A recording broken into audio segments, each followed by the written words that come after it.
Hi,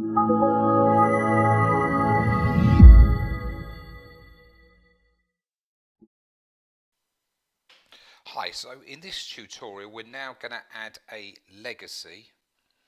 That's a gift before residue. So what I'll do now is I'll look at Tom and Tammy thumb again, and I'm going to edit the will, and now I'm going to add a legacy. So under legacies, this is a gift that comes out of the residuary estate and is given before the residuary estate is distributed. So if I click on Legacies, just incidentally it shows we've not started it yet. So I'm going to give a gift. Now I can choose first of all where the gift comes from. Is it client 1 first death, client 2, or when they've both passed away?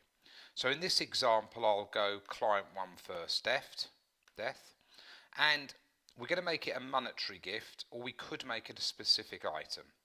So here I'm going to go tax free, and what I'm going to do is I'm going to give £20,000, very generous I know, to a friend of mine.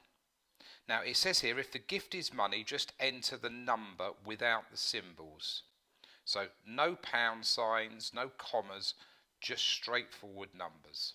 If you were to do a gift that is an item, then the gift is generated with I give, and then you would put my gold Rolex watch, and then you would add the recipient. But here we're giving £20,000. We add a recipient. We're going to make it a named individual.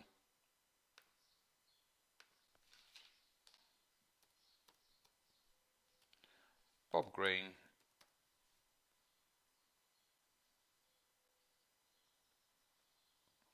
We can go on to issue if we want. I'm going to keep it as a lapse,